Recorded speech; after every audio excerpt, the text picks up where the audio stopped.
Bonjour Guillaume Font, Bonjour. merci pour ce temps d'échange consacré au réseau Digestime. Alors pour celles et ceux qui ne vous connaissent pas, Guillaume, vous êtes psychiatre, vous êtes aussi chercheur à la PHM, vous êtes aussi enseignant à la faculté de médecine La Timone Aix-Marseille. Et puis vous avez cette particularité d'avoir un double doctorat, un doctorat en psychiatrie et un doctorat en neurosciences. On va y revenir tout de suite. Vous êtes aussi l'auteur de plusieurs ouvrages, dont le dernier paru chez Odile Jacob, pardon, qui s'intitule Bien manger pour ne plus déprimer, tout comprendre sur le lien entre le microbiote et la santé mentale. Alors, la première question que j'aurais envie de vous poser, c'est en tant que psychiatre, pourquoi avoir fait le choix de vous spécialiser en neurosciences? Alors, quand on se forme en psychiatrie, on a 6 ans de médecine générale et puis ensuite 4 ans de spécialisation en psychiatrie. Ça, c'est le doctorat en psychiatrie. Et je me suis très vite rendu compte au cours de mes années d'internat que les patients et leurs familles me posaient des questions sur les causes des maladies mentales et l'efficacité des traitements, comment ça marchait et pourquoi surtout ça ne marchait pas, parce que j'avais beaucoup de cas qui ne marchaient pas.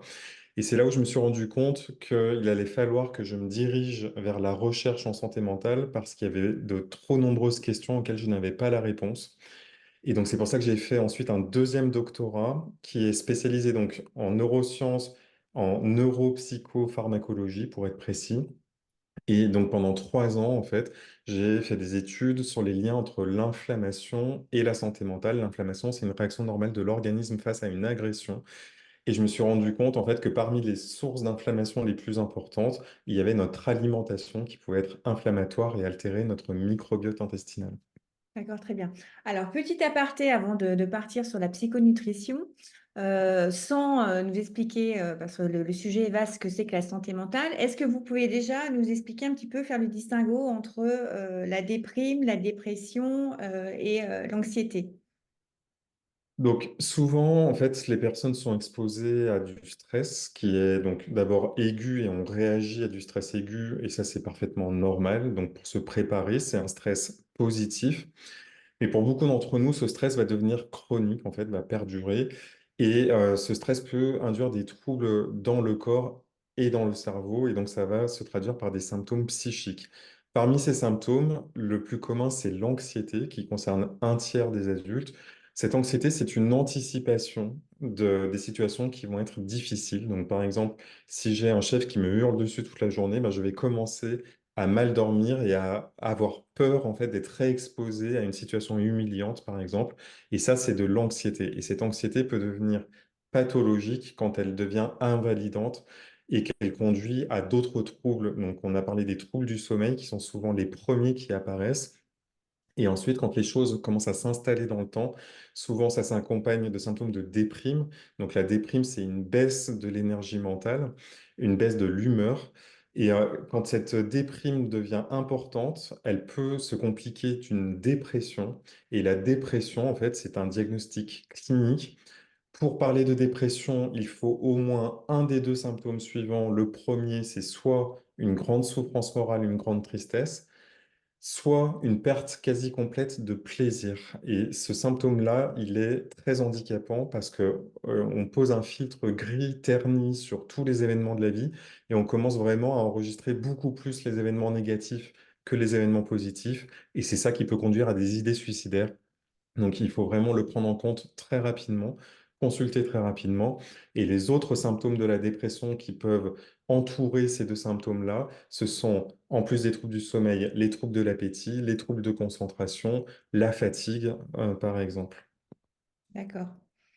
Vous parliez donc de à peu près un tiers de la population française touchée, atteinte enfin, d'anxiété, en tout cas sensible à l'anxiété. Sur la dépression, on a des chiffres aujourd'hui? Oui, la dépression varie entre 5 et 15% selon les populations étudiées. Donc, en fait, on est à 5% en population générale, mais 15% chez les jeunes. Et il y a eu une explosion de la dépression après la période Covid chez les jeunes. Donc, c'est pour ça que notre président de la République a mis en avant un plan santé mentale en fin d'année dernière. Et puis, nous savons qu'il y a 7 millions de Français qui consomment quotidiennement des antidépresseurs. Alors, qu'est-ce qui fait, est-ce que n'importe qui est censé pouvoir à un moment donné rencontrer enfin, une phase de dépressive ou une dépression? Est-ce qu'il y a des profils types? Est-ce qu'il y a voilà, il y a des choses particulières où ça peut toucher n'importe qui au détour de chemin de vie? Un Français sur cinq va connaître une dépression au cours de sa vie, donc c'est absolument considérable. Ça peut tomber sur n'importe qui. Et on a identifié par contre des facteurs dans le mode de vie qui peuvent augmenter le risque de faire une dépression. Parmi ces facteurs, donc il y en a sept principaux qui se détachent. C'est les troubles du sommeil. Donc un bon sommeil, c'est 7 à 9 heures de sommeil par jour avec une bonne qualité de sommeil. Un manque d'activité physique, il faut faire au moins 2 heures et demie d'activité physique modérée par semaine. C'est les recommandations de l'OMS. La sédentarité, c'est le temps passé assis ou couché, donc c'est l'effet canapé Netflix qui peut augmenter le risque de dépression, l'exposition aux écrans d'une façon générale. L'alimentation, qui est très importante, on va en parler pour la psychonutrition. Le tabac, l'alcool, bien sûr. Donc, très important, le tabac augmente le risque de dépression. C'est maintenant démontré comme un facteur causal hein, de dépression. J'insiste là-dessus, puisque les fumeurs ne savent pas en fait que le tabac contribue à leur risque de faire une dépression, mais aussi à la résistance au traitement de la dépression, comme les antidépresseurs. Et puis, le dernier facteur, c'est la reliance, en fait. C'est notre capacité à nous relier aux autres. C'est le nombre d'interactions que nous avons avec les autres. Alors, lorsque vous évoquez le tabac, ça concerne aussi les cigarettes électriques ou toutes ces puffs, là, je ne sais plus, les ados en parlent et en surconsomment, ou c'est juste la cigarette classique? Alors, les données dont je parle, c'est pour la cigarette classique. Le risque pour le vapotage est mal évalué. Actuellement, les recommandations, c'est de dire que ce n'est ni recommandé ni déconseillé. Il vaut a priori mieux quand même vapoter que fumer dans tous les cas, parce qu'en fait, fumer, c'est 2500 molécules toxiques de goudron qui vont se déposer dans les bronchioles et donc créer de l'inflammation chronique. Et donc, en plus de tous les risques cancérigènes du tabac. Et par contre, d'autres études montrent que toutes les molécules, enfin, tout ce qui n'est pas de l'air, en fait, peut potentiellement créer de l'inflammation ou créer des dommages avec des microparticules qui passent dans les alvéoles. Donc, ça ne veut pas dire non plus que le risque est à zéro pour le vapotage, mais en tout cas, on manque d'études parce que c'est un phénomène assez récent, le vapotage. Ok, je voulais qu'on évoque aussi les fameux profils hypersensibles, en fait. C'est un sujet qu'on avait évoqué avec le professeur Perlemutter à l'hôpital Antoine Béclair. À l'école du ventre, dans laquelle j'interviens avec le professeur Mion, on a pas mal dans les profils, donc les patients S2I, on a pas mal de profils hypersensibles, plutôt féminins aujourd'hui, alors qui n'est pas forcément représentatif, mais c'est les patients qu'on rencontre. Est-ce que du coup, cette hypersensibilité fait qu'on sera plus sujette aussi à une dépression ou qu'est-ce qui fait que, enfin voilà, est-ce que c'est ça n'existe pas et c'est juste, comment dire, une vue de l'esprit ou est-ce qu'il y a vraiment des profils hypersensibles? En fait, c'est le terme qui change, mais avant, on parlait soit de personnalité anxieuse, donc des personnes qui avaient une propension à déclencher de l'anxiété, soit du cluster C, parce qu'il y avait donc des regroupements en fait de profils de personnalité, et le cluster C, c'était justement les personnalités anxieuses. Et ce qui est très intéressant, c'est qu'il a été démontré que les personnes qui ont ce profil hypersensible ont aussi une vulnérabilité à être perméables au niveau de l'intestin. En fait, il y a eu un lien qui a été fait entre la perméabilité intestinale et le profil anxieux. Et donc, le mécanisme physiologique, il est très bien connu maintenant, hein. Il y a plusieurs voies qui relient l'intestin au cerveau. Dans les voies ascendantes, il y a le nerf vague, qui est le nerf qui connecte l'intestin au cerveau, et dans le cerveau, c'est connecté aux zones émotionnelles. Donc, en fait, les bactéries de notre intestin, ce microbiote d'1 kg, 1,5 kg intestinal, peut influencer, et on ne sait pas encore exactement comment, les informations, parce qu'on sait que 80% des informations vont de l'intestin vers le cerveau en permanence, ce qui veut dire que nous traitons de façon inconsciente en permanence des informations qui viennent de notre intestin. Il y a aussi, donc là, on a parlé de la perméabilité de l'intestin. Notre microbiote va protéger cette perméabilité et s'il est altéré, cette perméabilité va augmenter et laisser passer des molécules inflammatoires dans la circulation sanguine qui elles-mêmes vont perturber le cerveau et donc générer des symptômes comme les symptômes de déprime et de stress, de vulnérabilité au stress et d'anxiété dont on a parlé. Il y a l'absorption des nutriments, bien sûr, comme le tryptophane qui est un précurseur de la sérotonine, la synthèse des acides gras à courte chaîne, et il y a plein comme ça de voies qui sont en cours de découverte, les neuropeptides aussi. Et puis, il y a aussi des mécanismes descendants, c'est-à-dire en fait qu'au moment où je vais ressentir un stress ou une anxiété d'anticipation, je vais potentiellement augmenter ma synthèse de cortisol et ce cortisol augmente la perméabilité de l'intestin. Donc on voit qu'il y a des cercles vicieux qui peuvent s'installer comme ça. Et donc il va falloir agir à plusieurs niveaux sur ces cercles vicieux. On peut agir de l'esprit sur le corps avec par exemple la psychothérapie et du corps sur l'esprit avec une modification par exemple de son alimentation. Alors, on y vient, la psychonutrition. Est-ce que vous pouvez, voilà, moi, j'en ai entendu beaucoup parler à travers vos interventions. Est-ce que vous pouvez nous en parler? La psychonutrition, on l'appelle également la psychiatrie nutritionnelle ou la psychologie nutritionnelle dans le langage scientifique. C'est un terme consacré scientifiquement maintenant depuis plus de 15 ans. Il y a eu des équipes qui ont été vraiment leaders dans le domaine de la recherche en psychonutrition. Et ça a commencé en 2010 avec des études de cohortes australiennes qui ont montré des associations entre ce que les gens mangeaient et leur état de santé mentale. Et donc, ça a commencé comme ça. Au début, les chercheurs ont voulu travailler sur le magnésium, en fait, en regardant les aliments riches en magnésium et le risque d'anxiété. Et puis, petit à petit, en fait, on a eu de plus en plus de chercheurs qui ont voulu regarder dans leurs propres données nationales ce qu'il en était. Et maintenant, nous avons des méta-analyses, dont la dernière publiée en 2021, qui montrent très clairement que certains facteurs alimentaires sont associés au risque de faire une dépression, et ce, y compris ce qu'on appelle en prospectif, c'est-à-dire quand on suit les gens dans le temps, c'est le plus haut niveau de preuve d'observation.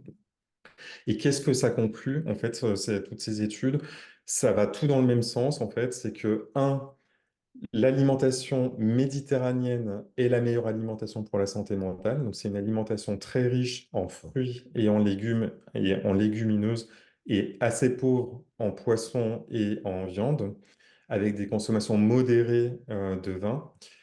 Et surtout, très peu de produits ultra transformés. Maintenant, il est montré dans des méta-analyses que la proportion de produits ultra transformés, et vous notez que je parle de produits et pas d'aliments, est associée au risque de dépression. Ça, c'est un message très important dans l'étude alimentaire.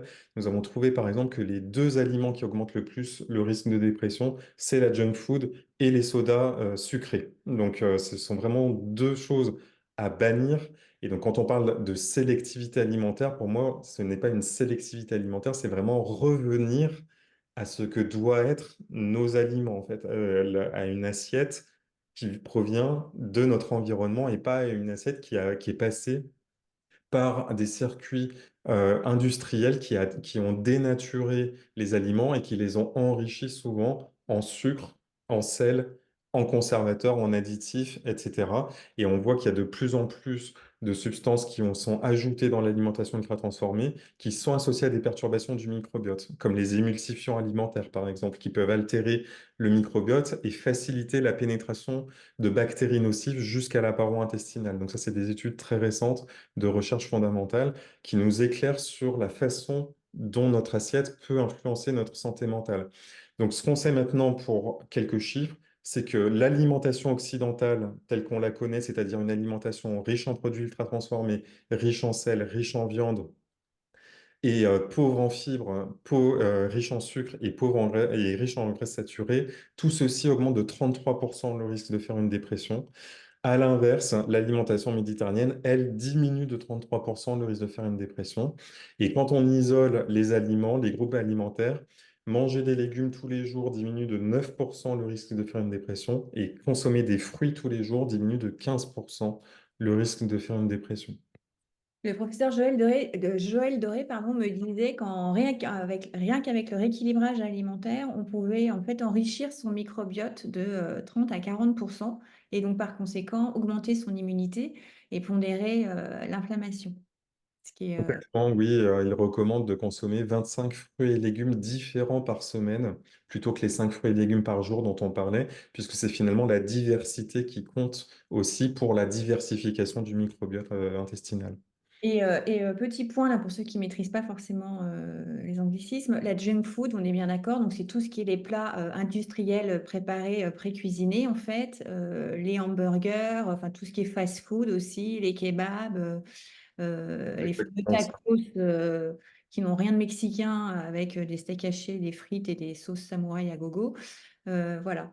C'est exactement ça, en fait. Ce sont des produits en fait, qui ont pour but d'augmenter la palatabilité, c'est-à-dire en fait le plaisir qu'on va avoir à les avoir en bouche. Mais par contre, si on regarde bien, moi j'invite toutes les personnes qui consomment de la junk food à vraiment s'auto-observer avant et après avoir mangé de la junk food. On constate en fait que ces aliments diminuent l'énergie en fait. Après un repas de junk food, on a déjà un pic glycémique parce qu'en fait, ce sont des aliments qui sont très riches en sucre, qui est caché la plupart du temps. Donc le pain du hamburger, par exemple, c'est du pain industriel très hyperglycémique.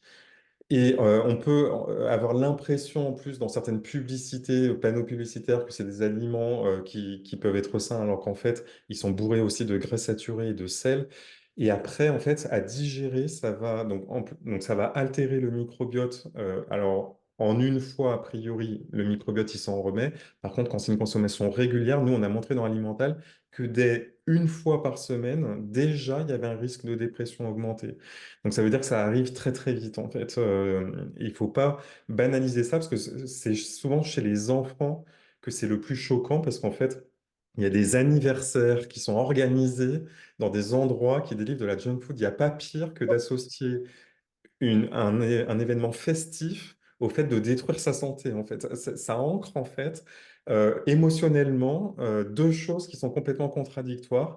Et pour moi, d'un point de vue de santé publique, c'est là-dessus qu'on doit vraiment, axer nos efforts. Alors, c'est un vrai sujet parce qu'on a travaillé avec une chef de cuisine santé dans le cadre de l'école du ventre sur des plats et on a pris les plats qu'adoraient les jeunes, qui étaient les fameux kebabs et les tacos. Et en fait, on les a retravaillés pour les rendre, enfin voilà, rapporter du végétal. Moi, je les ai essayés à la maison et en fait, les garçons me disent que c'est meilleur au kebab ou au tacos. Et en fait, je me disais, mais à un moment donné, dans ces émulsifiants et ces additifs, Guillaume, enfin, il y a des trucs, enfin, c'est des exhausteurs de goût. Enfin, vous voyez, à un moment donné, on ne peut pas lutter. Enfin, je veux dire, à un moment Alors, donné, c'est comme l'histoire de l'eau, en fait, on en arrive, mais on marche sur la tête dans notre société, on en arrive à créer des bouteilles qui donnent un goût à l'eau pour avoir en bouche un goût parfumé alors qu'on boit de l'eau. Mais où est-ce qu'on vit en fait où normalement l'eau, sa fonction, c'est de nous réhydrater. En fait, on a soif, on boit et le simple fait de sortir de la soif est un plaisir en soi en fait. Et justement, l'industrie ultra transformée a dénaturé les papilles de notre palais avec une attente. Et en fait, toutes les personnes qui essayent de se sevrer au sucre, par exemple, parce qu'il y a vraiment du sucre dans plein de produits ultra transformés. Donc, quand on commence à vraiment regarder les étiquettes et à regarder ce qu'on absorbe, on est halluciné de la quantité de sucre parfois qu'on peut absorber à son insu. Il y a des biscuits qui sont présentés comme bons pour la santé et qui sont bourrés de sucre. Donc, il faut faire vraiment très attention au packaging aussi alimentaire. Et je reçois, moi, tous les jours des patients et surtout des patientes qui ont donc des dépressions, parce que je travaille au centre expert dépression. Et pour les personnes qui nous écoutent, par contre, ne me demandez pas de rendez-vous parce que c'est les psychiatres qui m'adressent leurs patients. Donc, je suis désolé, je ne reçois pas en consultation directement. Je reçois des personnes adressées par des gens suivis par des psychiatres. Et donc au centre expert, nous, on voit beaucoup de personnes qui ont une véritable addiction au sucre. Alors, il y a un débat autour de ouais, l'existence de voilà, l'addiction. j'allais dire, on peut parler d'addiction ou pas? C'est le vrai sujet. Moi, à partir du moment où j'ai des patientes qui m'expliquent qu'elles vident des tablettes entières de chocolat, y compris dans le magasin avant d'arriver en caisse, et qu'elles n'arrivent pas à s'en passer, je ne sais pas comment il faut appeler ça, avec les conséquences que ça a sur la santé, on coche tous les critères de l'addiction. Alors ensuite, le sucre, c'est un cristal qui provient d'un végétal, tout comme la cocaïne. Donc, bon, on a deux poudres blanches, le sucre de table, la cocaïne, qui proviennent toutes les deux de plantes qui sont raffinées et qui induisent des effets très délétères sur la santé.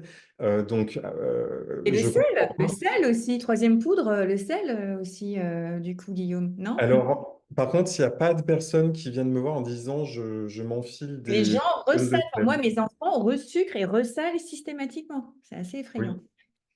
Alors, toujours concernant, l'alimentation, on sait qu'aujourd'hui, en fait, enfin, on dit qu'aujourd'hui, en rééquilibrant son alimentation et en végétalisant, son assiette, on peut subvenir à l'ensemble de nos besoins nutritionnels. Or, il s'avère que c'est pas forcément, une réalité, pour, tous les minéraux ou vitamines. Est-ce que vous pouvez nous en parler? Alors effectivement, moi je pensais, enfin c'était un peu un dogme, hein, qu'une alimentation saine et diversifiée apportait tous les nutriments dont on a besoin, c'est ce qu'on entend encore beaucoup. Et en fait, j'ai découvert en faisant une recherche dans la revue de la littérature scientifique que c'est pas le cas en fait pour certains nutriments. Alors notamment, l'exemple le plus frappant, c'est celui du DHA, qui est un oméga 3. Donc le DHA, c'est un oméga 3 qu'on ne trouve que dans les poissons gras. Et il se trouve que d'ailleurs, c'est dans les poissons les plus petits, parce qu'en fait, il y a de la déperdition de DHA au fur et à mesure que les gros poissons mangent les petits poissons. Donc en fait, il y a voilà, un phénomène de perdition. Et il se trouve qu'au niveau mondial, il y a une production que de 0,8 millions de tonnes de DHA, alors qu'il en faudrait 1,4 pour que l'ensemble des êtres humains aient l'apport alimentaire de DHA recommandé. Donc déjà, on voit que structurellement, il y a un déficit, quoi qu'il arrive. Et en plus de ça, il y a un gaspillage alimentaire, notamment en Asie, où il y a une grosse partie des poissons qui est jetée, parce que c'est au niveau des ménages, alors qu'en fait, en Occident, on consomme le poisson plus au niveau industriel, et donc il y a moins de déperdition, avec notamment la création de farine de poisson ou d'huile de poisson qui sont réutilisées ensuite pour les poissons d'élevage et qui permettent d'augmenter les oméga 3 des poissons d'élevage. Mais il se trouve par exemple que la teneur en DHA des poissons d'élevage diminue avec le temps parce qu'il n'y a pas d'augmentation de la production de farine et d'huile de poisson. Donc tout ça nous conduit à un déficit structurel en DHA et il y a des périodes de la vie où on a encore plus besoin de DHA que d'autres. Donc je pense notamment aux nourrissons et qui sont par exemple nourris avec des laits de substitution ou aux mères allaitantes qui donc c'est leur lait qui va nourrir leur enfant en DHA. Et puis, il y a aussi des périodes comme la ménopause, en fait, où le profil lipidique va être réorganisé, chez les personnes âgées aussi, qui vont avoir besoin de plus de DHA, parce que le DHA, c'est un acide gras essentiel structurellement majoritaire dans la membrane des neurones du cerveau. 97% des acides gras du cerveau, des neurones, c'est du DHA. Ce qui veut dire que si on n'a pas cette DHA dans notre alimentation, progressivement, la fluidité membranaire va diminuer dans les neurones. Donc, nous, en psychiatrie, maintenant, il y a deux compléments alimentaires qu'on propose systématiquement. C'est le DHA, enfin les oméga 3, parce que l'EPA a montré un intérêt aussi. Et puis la vitamine D, parce que le bulletin épidémiologique hebdomadaire a montré en 2012 que quasiment 80% des Français avaient des insuffisances en vitamine D, qui sont d'autant plus marquées l'hiver, parce que c'est une vitamine qu'on synthétise quand on est exposé au soleil. Donc, sur toute la période où on porte des manches longues, moi je supplémente les patients qui viennent nous voir parce que l'apport alimentaire en vitamine D n'est souvent pas suffisant parce que c'est dans les mêmes aliments qu'on trouve les oméga 3 et la vitamine D, puisque c'est une vitamine qu'on dit liposoluble, c'est-à-dire qui se stocke dans les graisses animales, notamment parce que c'est la vitamine D animale qu'on absorbe le mieux. Donc tout ça nous conduit en fait à recommander des supplémentations systématiques au long cours pour les patients et c'est l'ANSES par exemple qui nous rappelle que l'apport recommandé en DHA c'est 250 mg par jour et pour la vitamine D ben, on s'adapte en fait en fonction des profils des patients. Il y a des supplémentations qui existent et qui sont remboursées. Alors que par contre, le DHA ne l'est pas. Et pour moi, c'est quelque chose qui pose vraiment question. C'est-à-dire qu'en fait, on a un facteur de santé publique qui est identifié, un complément alimentaire qui a prouvé son efficacité en santé mentale et qui n'est pas remboursé, alors qu'à côté, on a des antidépresseurs qui, eux, sont remboursés et qui ont des effets indésirables. Donc maintenant, en plus, il est montré que la combinaison antidépresseur oméga 3 est plus efficace que les oméga 3 seuls ou les antidépresseurs seuls. Donc, c'est des mécanismes différents. En fait, les oméga 3 agissent sur des cascades inflammatoires dans le cerveau. Donc, ça a prouvé son efficacité. Maintenant, on a plusieurs méta-analyses et il y a des recommandations qui ont été publiées en 2022 de la WFSBP, de la CANMAT, ces deux sociétés savantes psychiatriques internationales qui se sont réunies pour rétablir l'efficacité des nutriments en santé mentale. Ils ont également conclu à l'efficacité de la supplémentation en vitamine D, en zinc, en probiotiques et en méthylfolate pour la dépression, par exemple. Et donc après, il y a des spécificités selon les populations, les doses, les personnes âgées, les femmes enceintes, etc., etc. Mais en tout cas, maintenant, on a les premières recommandations de psychonutrition qui sont disponibles, qui ne l'étaient pas jusqu'à l'année dernière. Donc ça, c'est vraiment un pas énorme pour l'avancée dans le soin des patients en santé mentale.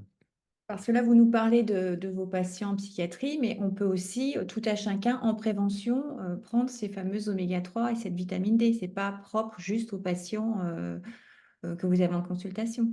Alors, il n'y a pas eu d'étude qui a prouvé l'efficacité du fait de prendre des oméga 3 et la vitamine D en prévention de la dépression, par exemple. En fait, grosso modo, il n'y a rien qui a prouvé vraiment une efficacité en prévention, ce qu'on appelle la prévention primaire. C'est-à-dire, si je n'ai jamais fait de dépression et je veux éviter d'en faire une, il y a aucune molécule qui a démontré une efficacité particulière. Il y a toujours un rapport bénéfice-risque en plus à prendre en compte. Mais c'est la même chose, par exemple, pour l'infarctus, hein. Par exemple, l'aspirine qui est efficace dans le traitement de l'infarctus, en post-infarctus, ce qu'on appelle la prévention secondaire, en prévention de la rechute, elle n'est pas efficace en prévention primaire.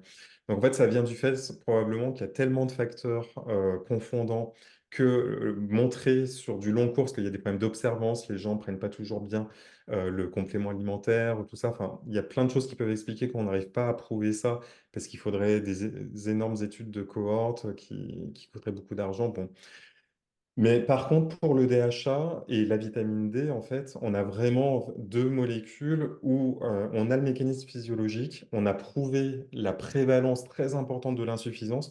Pour le DHA, on n'a pas de données françaises sur la prévalence de l'insuffisance en DHA.